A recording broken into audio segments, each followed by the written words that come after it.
আল্লাহর কথা থাকবে সবার উপরে। এই জন্য এই যে আমাদের দেশে লেখা হয় লা ইলাহা ইল্লাল্লাহু মুহাম্মাদুর রাসূলুল্লাহ পাশাপাশি, এটাও কোনো হাদিস দ্বারা স্বীকৃত না। এই কালেমাটা 6টি জায়গায় এসেছে বিশ্বনবী সাল্লাল্লাহু আলাইহি ওয়াসাল্লামের জীবনে।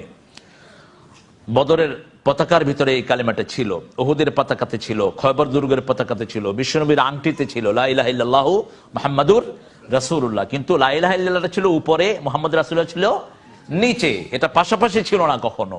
এই পাশাপাশি লেখে এখন বেদাতিরা হয় মোহাম্মদ সাল্লাল্লাহু আলাইহি ওয়াসাল্লাম খোদা নেহি, খোদা সে জুদা নেহি, নাউযুবিল্লাহি মিন যালিক। মোহাম্মদ খোদা নয়, কিন্তু খোদার থেকে জুদাও নয়। এই জন্য এটা পাশাপাশি এভাবে আনেন নাই। আমাদের মসজিদগুলোর বাহিরে লেখা হয় এক পাশে আল্লাহ এক পাশে মোহাম্মদ, এটাও ঠিক না ইসলামিকলি, এটাও শিরকের ভিতরে পড়ে যাবে। কারণ আল্লাহ যদি আমরা যদি আরবি গ্রামার অনুযায়ী ধরি, আল্লাহ মুবতাদা, রাসূল মোহাম্মদ খবর। আল্লাহ মুবতাদা হয়ে গেল, খবর হয়ে গেল মোহাম্মদ, তাহলে আল্লাহকে আল্লাহ মোহাম্মদ, নাউযুবিল্লাহি মিন যালিক। যে ধারণা বিভিন্ন ফেরকাগুলোর আছে আমাদের দেশে, তা আল্লাহ রাব্বুল আলামিনের কাছে আমরা যে জিনিসটার জন্য সবসময় দোয়া, বিশ্বনবী